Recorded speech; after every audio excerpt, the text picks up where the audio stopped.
తోటి నువ్వు నూరుతున్నప్పుడు, బయట తోటి చెమట నువ్వు తుడుచుకున్నప్పుడు,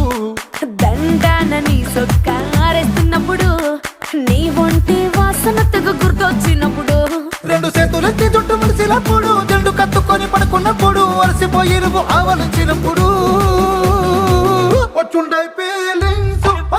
ఫీలింగ్స్ వచ్చి వచ్చి చంపేస్తు